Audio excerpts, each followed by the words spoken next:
J'ai testé 600 outils de productivité et dans cette vidéo, je vais vous partager les meilleurs pour chaque catégorie. Que ce soit calendrier, notes, tâches, automatisation, no-code, focus, on va tout ratisser ensemble pour trouver ceux qui vont vraiment améliorer ta productivité. Donc reste bien jusqu'au bout de la vidéo parce que je te partagerai ma toolbox perso avec les outils que j'utilise. Donc sans plus attendre, c'est parti. Première catégorie, les tâches. Quand on parle de gestion de tâches, il y a une pléthore d'options. Tout simplement parce que les outils de gestion de tâches peuvent être utilisés par tout le monde. Mais quand il s'agit de gérer ces tâches, moi j'ai besoin de 3 choses et que ça les fasse très bien. La première chose, c'est de pouvoir capturer des idées n'importe quand et de manière très simple. La deuxième chose, c'est d'être capable de faire des tâches qui comptent et de pouvoir les prioriser. Donc on va éviter tous les outils qui permettent pas de hiérarchiser une tâche A vs une tâche B. Parce qu'à la fin de la journée, si vous avez fait que des tâches qui servent à rien, vous n'avez pas avancé sur vos projets majeurs. Donc premier outil, Todoist. Todoist, c'est vraiment la référence des outils de gestion de tâches. C'est un des outils les plus utilisés parce qu'ils sont là depuis longtemps, que c'est vraiment devenu une référence et surtout qu'ils s'intègrent avec plein d'outils différents. C'est assez minimaliste et ça marche très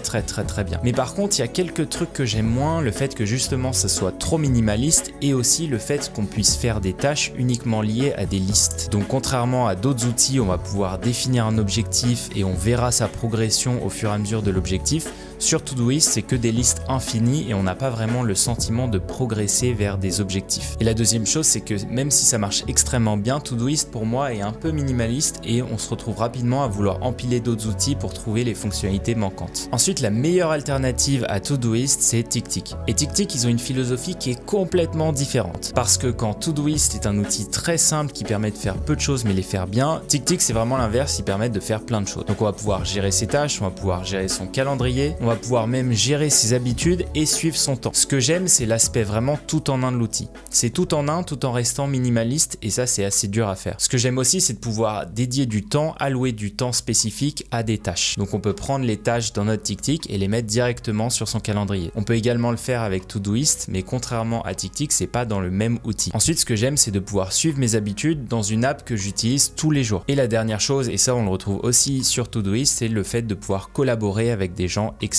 Par contre, TickTick a quelques points négatifs, notamment le fait qu'il y a quelques incohérences. Par exemple, on sent que l'application mobile est bien mieux faite que l'application sur le web et sur Mac. Et la dernière chose, c'est qu'il y a moins d'intégration que Todoist par exemple. Donc voilà, les deux apps sont vraiment hyper bien, ça dépend de ce que vous préférez. Moi j'ai une préférence pour TickTick, mais il y a d'autres gens qui ont des préférences pour Todoist. Donc à vous de tester les deux pour voir celle qui fit le mieux. Ensuite, il y a Things et eux, ils ont une philosophie vraiment différente. Déjà, tout simplement parce qu'ils sont que sur Mac et iOS. Ils sont également hyper minimalistes et ils sont pas ouverts sur le monde extérieur, seulement le monde iOS. Ce que j'adore avec Things, c'est que c'est le seul outil qui permet de gérer des projets dans un outil de gestion de tâches. On peut définir un projet, lister toutes les tâches et suivre la progression du projet au sein du même outil. Un autre truc que j'adore avec Things, c'est la possibilité d'avoir des deadlines. Donc on peut créer une date le jour où on pense faire la tâche et une deadline le jour où on doit absolument avoir fini la tâche. On peut également filtrer en zone, puis en projet, puis en tâche, ce qui est la philosophie que moi je recommande à avoir en productivité. Donc pour ça, ça le respecte vraiment. Mais du coup, le désavantage, c'est qu'on peut pas collaborer avec quelqu'un, contrairement aux deux autres. On peut pas lier des tâches au temps et faire du time blocking. D'ailleurs, eux-mêmes le disent, qu'ils préfèrent eux faire que un outil pour gérer des tâches et pas le lier au temps. Et la dernière chose, c'est qu'il n'y a pas d'intégration avec des outils comme Make ou Zapier direct. Donc voilà, si vous êtes sur iOS et sur Mac, je vous recommande vraiment de tester Things. Moi, c'est mon application des 3 qui ressemble plus à ma philosophie de productivité et en plus ça marche en achat unique, donc si vous voulez tester Things, n'hésitez pas à le faire. Après, on peut également citer Microsoft To Do, Google Tasks ou encore Rappel d'iOS, mais je trouve que ces apps là sont un peu trop minimalistes. Et il y en a plein d'autres comme AnyDo, Sorted, etc.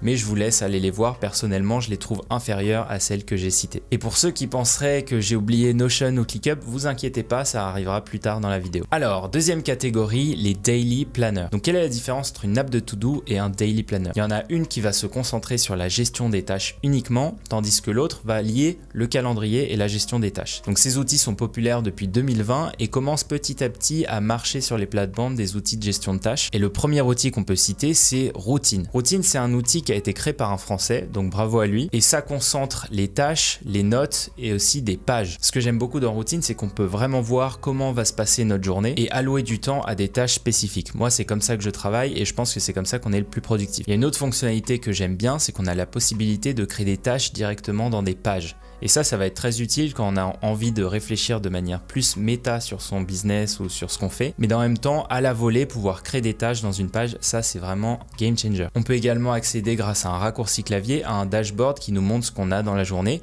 et qui nous permet d'ajouter des tâches ultra facilement grâce à une Quick Capture. Quick Capture, c'est une barre qui va nous permettre de saisir très vite en langage naturel le contenu de la tâche et la date et les tags, etc. Donc que ce soit Todoist, TickTick, Routine, Akiflow, maintenant ils ont quasiment tous le même système. On peut saisir très rapidement une tâche à la volée pour gagner du temps et éviter de perdre une idée qui aurait pu être intéressante. Sur Routine, on peut également importer des tâches depuis Notion, donc ça c'est vraiment cool, mais c'est pas vraiment un avantage puisque tous les outils de Daily Planner permettent déjà de faire ça. Par contre, ce que j'aime moins sur Routine, c'est qu'il y a très peu d'intégration, il y a quasiment que Notion et Zapier. Personnellement, les pages, moi je ne l'utilise pas, je préfère les utiliser dans un autre outil comme Notion par exemple. Et ce que j'aime pas non plus, c'est qu'on peut que automatiser l'outil dans un sens, c'est-à-dire qu'on peut envoyer des tâches à Routine, mais dès lors que la tâche est complétée, on peut pas récupérer l'information dans l'autre sens. Ensuite, il y a Sunsama. Sunsama, c'était le premier Daily Planner et ce que j'aime beaucoup avec cet outil, c'est que c'est celui qui a le plus d'intégration directe. Par exemple, on peut utiliser un outil que j'adore qui s'appelle Linear. On en reparlera plus tard dans la vidéo et c'est un des rares qui permet d'avoir ce genre d'intégration. On peut aussi lier des tâches à un objectif de la semaine, ça c'est une fonctionnalité vraiment que j'adore, et on peut également faire du time tracking pour voir combien de temps est-ce qu'on met pour faire X ou Y tâches. Par contre, il y a 2-3 choses que j'aime moins, dont notamment lui, mais ça c'est vraiment subjectif et c'est que moi qui pense ça. Et un autre point négatif, c'est le manque d'intégration, que ce soit avec Zapier ou avec Make. Ici, il n'y a que des intégrations directes, donc il y en a beaucoup, il y en a 8 ou 9, mais par contre, on peut pas intégrer l'outil avec n'importe quel autre outil grâce à Zapier ou Make. Donc quand on aime l'automatisation, automatiser des process, c'est un vrai gros point négatif de ne pas avoir Zapier ou Make par exemple. Et le troisième, c'est celui que j'utilise et c'est mon préféré, c'est Akiflow. Akiflow, c'est le daily planner le plus abouti selon moi. On peut tout faire avec son clavier, la Quick Capture marche très bien, il y a des raccourcis clavier pour tout, ça s'intègre avec Notion, ClickUp, Asana et Zapier, et il y a une fonctionnalité de scheduling qui ressemble un petit peu à Calendly qui est intégrée dans l'outil. Donc en fait, dans cet outil-là, on peut gérer ses tâches, on peut gérer son calendrier, on peut gérer ses meetings, donc c'est vraiment un outil très complet. Par contre, il y a 2-3 choses que j'aime moins, notamment le fait que par exemple quand on labellise une tâche dans Notion et qu'on l'envoie dans Akiflow, eh ben elle n'est pas marquée comme appartenant à un tag spécifique. Ensuite, il n'y a pas d'intégration avec Make, ça pour moi c'est un vrai problème, et l'app mobile pourrait être un tout petit peu améliorée. Mais sinon, des 6 outils que je viens de citer, c'est de très loin mon préféré. Alors maintenant, on va parler des calendriers. Donc vous l'avez compris, moi j'utilise pas de calendrier puisque j'utilise Akiflow comme calendrier. Mais si vous utilisez une app comme Things ou alors Todoist, eh ben vous allez avoir besoin d'un calendrier. Donc dans les calendriers, il y a les classiques, il y a Google Calendar ou Apple Calendar. Donc les deux sont excellents, mais si je dois en choisir un plutôt que l'autre, ça serait Google Calendar parce qu'il s'intègre plus avec des outils comme Make ou Zapier, donc on peut automatiser des trucs. Google Calendar est beaucoup plus ouvert sur l'extérieur et je trouve que Apple Calendar est un petit peu plus restrictif. Mais il y a des calendriers qui sont bien meilleurs et que vous connaissez peut-être. Le premier, c'est Cron, qui est selon moi le meilleur calendrier puisque au-delà d'un calendrier tout simple, ça peut également faire office de Calendly. Et vous pouvez également voir les spots qui vont être compatibles entre vous et votre collègue que vous voulez inviter à un meeting par exemple. Tout ça dans un outil assez minimaliste qui vient d'être acheté par Notion, donc ça augure du bon pour la suite. Pendant un moment, j'avais spoté un petit bug dans Notion où on pouvait intégrer un calendrier Cron dans Notion, donc je pense que ça arrivera incessamment sous peu. Et si vous utilisez Notion, je vous recommande vraiment d'utiliser Cron en tant que calendrier parce qu'il y aura forcément des synergies à l'avenir. Ensuite, le dernier calendrier, c'est un peu l'alternative à Cron si vous êtes sur iOS et Mac. C'est Fantastical et Fantastical a un vrai avantage sur tous les autres, c'est qu'on peut créer des événements en langage naturel. Donc si par exemple on met meeting ce soir 17h à Opera, ça va automatiquement saisir les informations qu'on met et ça va créer un événement qui correspond. Donc il y a l'avantage d'iOS, c'est-à-dire qu'on peut utiliser les raccourcis d'iOS. On peut également utiliser des widgets sur iPhone, mais il y a quelques désavantages, notamment le fait que contrairement à Cron, il soit payant sur la partie scheduling, donc un peu Calendly, et que cette fonctionnalité scheduling soit pas incroyable. Donc à choisir, je préférais utiliser Cron, mais si vous êtes vraiment dans l'univers iOS Mac, vous pouvez préférer Fantastical. Maintenant, on va passer aux notes. Donc il y a déjà les classiques, on va passer dessus en vitesse. Il y a Evernote, OneNote et Apple Notes. OneNote, si vous êtes dans l'écosystème Microsoft, c'est une très bonne solution. Personnellement, j'aime pas trop parce que ça fait un peu vieux carnet de notes et c'est pas très agréable à utiliser. D'ailleurs, dans la même famille, on peut citer Loop, qui est un peu le Notion de Microsoft, mais qui du coup est plus un outil outil à utiliser à plusieurs pour la collaboration que vraiment son outil de prise de notes personnel. Ensuite, il y a Evernote. Alors Evernote, c'est un peu le grand-père des outils de prise de notes. Je trouve que personnellement, ça a plutôt mal vieilli. Je crois que l'outil a été racheté et depuis, les décisions qui sont prises sont pas forcément excellentes,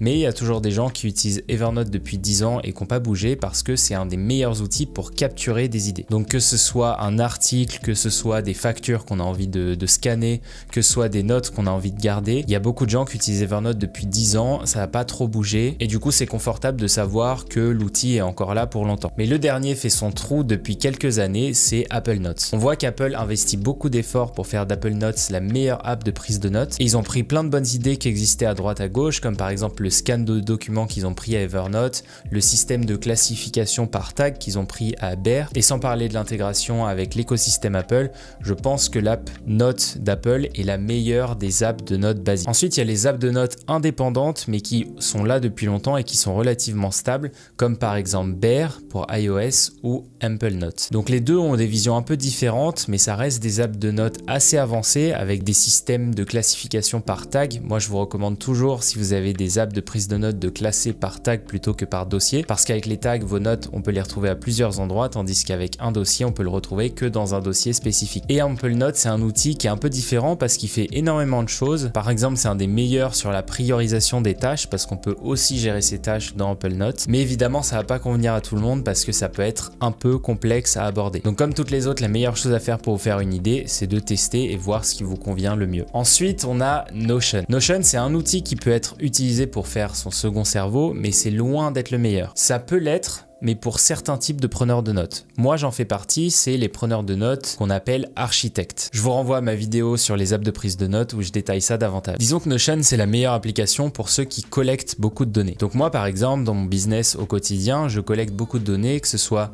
des inspirations de miniatures que je vois à gauche à droite, des idées que je collecte par-ci par-là. Et du coup, j'ai besoin de visualiser dans des tableaux, de manipuler la donnée pour faire ressortir certaines choses et de pouvoir les classer. C'est quelque chose qui me manque un peu dans Obsidian parce que dans Obsidian, on peut tout visualiser, mais disons que c'est plus difficile de classer les notes. Mais par contre, le jour où Obsidian intégrera nativement des vues un peu style base de données où on pourra voir nos notes et les trier, les classer, eh bien je pense que là, Obsidian deviendra la meilleure app de prise de notes tout court. Alors, parlant d'Obsidian justement, pour moi, c'est le meilleur outil de prise de notes avancé et je le pensais depuis le début. Ça fait des années que je connais Obsidian. À l'époque, je me souviens, on parlait surtout de Rome Research et je savais dès le début qu'Obsidian allait devenir l'app qu'elle est aujourd'hui. Ça peut être un peu overkill pour pas mal de gens, mais dès lors que vous êtes un peu créatif et que vous avez besoin de stocker des idées, que vous lisez des livres, Obsidian est incontournable. La première chose, c'est que vous pouvez créer des notes en illimité puisque l'outil est 100% gratuit. Ce que vous allez payer, c'est potentiellement l'option Sync qui vous permet de stocker vos notes sur le serveur d'Obsidian, mais dans tous les cas, vous pouvez déjà le mettre sur votre cloud perso. C'est ce que je fais, moi par exemple, toutes mes notes sur Obsidian sont sur mon iCloud et je suis sûr que ça va pas bouger. Donc contrairement à Notion par exemple qui détient toutes vos notes, imaginons qu'un jour Notion ait des incendies sur ses serveurs et que du coup ils perdent vos données, bah vous ne les avez plus. L'avantage d'Obsidian, c'est que vous pouvez synchroniser vos notes et les avoir sur iCloud et Google Drive par exemple. Évidemment, le désavantage d'Obsidian, encore une fois, c'est que ça peut être un petit peu overkill. Il y a aussi énormément de plugins communautaires qui apportent énormément à l'outil,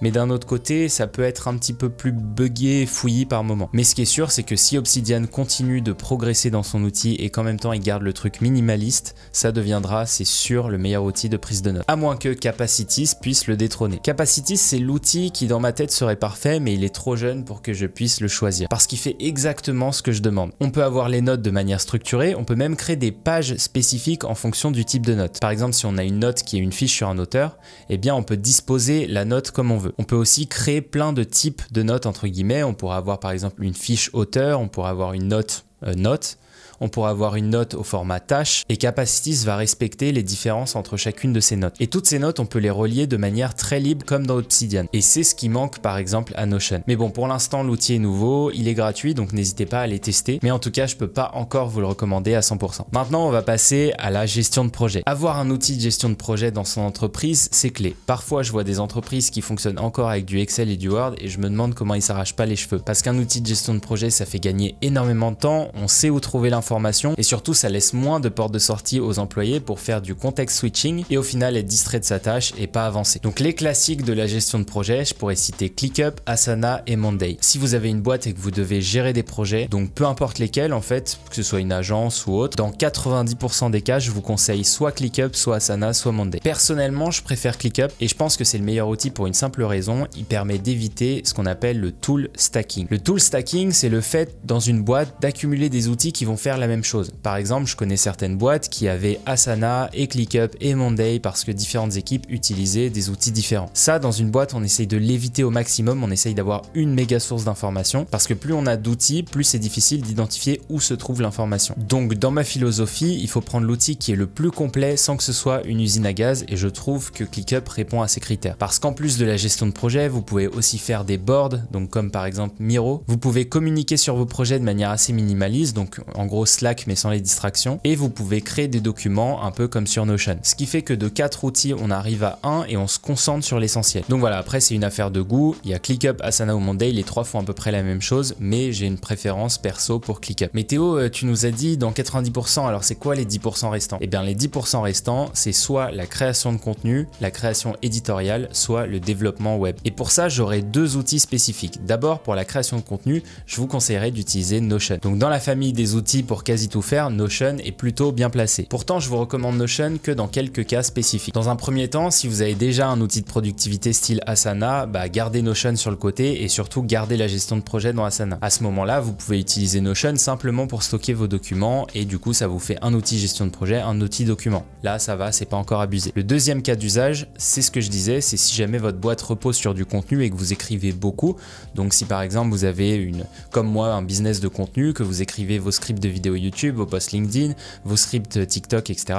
Eh bien Notion, c'est idéal. Et c'est pour ça qu'il y a autant de créateurs de contenu qui parlent de Notion parce que eux-mêmes l'utilisent. Et évidemment, quand on écrit toute la journée, il faut un outil qui réponde à nos demandes, où on puisse collaborer avec des tierces personnes, donc par exemple un monteur. Et pour ça, Notion est idéal. Mais le troisième critère, c'est qu'il faut également être organisé. Contrairement à ClickUp par exemple, Notion, il ressemble vraiment à ce que vous voulez en faire. Donc si vous êtes organisé, ce sera un outil très organisé qui vous servira. Mais si il suffit d'un membre de votre équipe qui soit désorganisé pour mettre un peu le bazar, et ensuite votre Notion ne ressemblera plus à rien et il vous desservira. Et c'est quelque chose qui arrive beaucoup moins avec ClickUp, Asana ou Monday parce que eux, ils ont plus de structure. Et le dernier, et c'est selon moi le meilleur outil de gestion de projet tout court, c'est Linear. C'est beau, c'est minimaliste, c'est rapide, il y a des raccourcis clavier pour tout, ça va hyper vite. Il y a ma structure de pensée en productivité, donc les objectifs, les projets et les tâches. Mais c'est vraiment fait pour le développement produit et dans le sens développement web. Donc si vous avez des projets plus complexes ou des projets sur d'autres domaines, vous allez vite être limité. C'est vraiment adapté pour les développeurs et d'ailleurs ça a été pensé comme ça et ça se voit. Mais pour moi, en fonction de votre structure de boîte, ça peut être aussi une bonne solution même si vous ne faites pas de développement. D'ailleurs, je viens de rajouter dans ma formation Maestro de la productivité un épisode dédié à Linear où je vous montre comment est-ce que vous pouvez l'utiliser même si vous n'avez pas une structure de développement web. Voilà, donc quoi qu'il en soit, vous pouvez choisir ce que vous voulez, mais c'est hyper important d'avoir un outil de gestion de projet pour gérer tous vos projets et vos objectifs. Ensuite, ma partie préférée, les mind maps. Alors, je dois vous faire une confidence, je ne fais que réfléchir avec des mind maps. En fait, j'arrive plus à écrire sur une page blanche, j'ai besoin d'avoir ce petit format de mind map. Même là, quand je suis en train de préparer cette vidéo, j'ai ma structure de mind map sous les yeux. Et je crois que c'est le cas pour énormément de créateurs parce que ça permet de reproduire le schéma de pensée qu'on a dans le cerveau. Ça me permet par exemple moi de visualiser les idées et vu que j'ai une mémoire très visuelle, ça me permet d'ancrer dans l'espace un petit peu toutes mes idées. Donc quand j'arrive par exemple au bout d'une branche, je suis invité à aller plus loin, à amener plus d'arguments après pour creuser mon idée et du coup ça me donne plus de créativité. Et donc dans les outils de mind map, il y en a plusieurs. Il y a déjà MindNode qui est une référence sur Mac et iOS uniquement. C'est personnellement l'outil que j'ai utilisé pendant des années. L'avantage c'est qu'il fonctionne avec iOS, mais le gros désavantage c'est qu'il m'a fait une dinguerie ces derniers temps parce qu'il ne fonctionne pas sur le web et j'ai eu le malheur, ne faites jamais ça, de supprimer un fichier. Donc quand on passe 6 heures sur une mind map et que sans faire exprès on la supprime, après on a forcément envie de prendre un outil qui est basé sur le web. Et sur le web, le meilleur outil c'est Whimsical. Donc c'est devenu un peu mon go-to niveau mind map. Il y a aussi Xmind que j'utilise, j'alterne un peu entre les deux. Surtout qu'ils ont une intégration avec GPT. Alors je crois que c'est GPT 3.5, mais ça devrait arriver arriver sur la 4. Et surtout l'avantage de Whimsical comparé à Xmind ou MindNode, c'est qu'on peut également créer des boards, donc des sortes de canevas libres où on peut mettre un petit peu ce qu'on veut. C'est vraiment un outil génial, on peut quasiment tout faire avec le clavier, mais je trouve qu'il en manque quelques-uns, surtout pour bouger les idées sur la mind map, c'est pas top. Et j'aurais aimé qu'il existe une app native pour Mac, mais avec la dernière mise à jour de macOS Sonoma, on peut créer des apps à partir de Safari. Et c'est ce que j'ai fait et ça marche très bien. Et le dernier, c'est Xmind ou Chatmind. Xmind, c'était un outil qui était un peu vieillissant, mais qui a pris un coup de jeune ces derniers temps parce qu'ils ont créé un nouvel outil qui s'appelle Chatmind et qui permet de faire des mind maps basées sur l'IA. C'est un outil pour Mac, Windows et web et on peut stocker ces mind maps sur le web, donc comme Whimsical. Donc voilà pour les mind maps. Si vous n'avez jamais utilisé de mind map, je vous recommande vraiment d'essayer, ça va vous changer la vie. Ensuite, le focus. Alors ça, c'est ma catégorie préférée, ça va être des outils qui vont vous aider à maintenir votre concentration. Premier outil, par exemple, il y a Endel. Endel, c'est un outil qui fait des backgrounds sonores et s'il y a bien un outil qui a changé ma productivité, c'est lui. J'ai toujours travaillé en musique dans le passé, donc que ce soit à travers de playlists ou même des sons un peu d'ambiance, mais à chaque fois, il y avait des petites distractions, soit je me perdais dans des playlists et je finissais par mettre des sons que j'aime bien, ou alors je tombais sur des sons avec des paroles et ça me déconcentrait. Avec Endel, il n'y a pas de possibilité de choisir la musique, vous choisissez un environnement sonore et lui, grâce à l'intelligence artificielle, il va créer un environnement qui change au fur et à mesure du temps et qui va prendre plusieurs facteurs comme par exemple le temps de la journée, le mood que vous avez choisi pour créer un environnement sur mesure. Tout ça est basé sur des neurosciences, ils sont servis de plein d'études et personnellement je vois vraiment une différence entre avant et après. Alors ensuite, OneSec. Si vous êtes un peu distrait, que vous allez souvent sur les réseaux sociaux, etc., c'est normal, on est dans une génération qui est un peu foutu à ce niveau-là, mais à un moment donné, il va quand même falloir se reprendre en main et si vous voulez vous reprendre en main, OneSec peut vous aider. OneSec, c'est un petit outil magique qui va créer une sorte de barrière entre vous et les distractions. Si par exemple, vous voulez aller sur Insta, LinkedIn, YouTube, TikTok, eh bien vous allez avoir une petite fenêtre qui va apparaître pour vous décourager d'y aller. Vous pouvez personnaliser la durée que vous voulez avoir et vous pouvez même choisir des apps de redirection. Donc quand vous allez par exemple vouloir aller sur YouTube, il va vous proposer d'aller sur l'app Kindle à la place. Donc c'est efficace, mais ça va pas vous interdire d'y aller, à l'inverse de Cold Turkey. Donc Cold Turkey pour le coup, c'est vraiment l'app qui m'a le plus changé la vie parce que tout simplement on peut créer des listes de blocking où on va choisir des sites web et des apps et une fois que le créneau sera activé, il sera impossible de faire machine arrière et on sera obligé d'attendre soit la fin du timer, si on met un timer,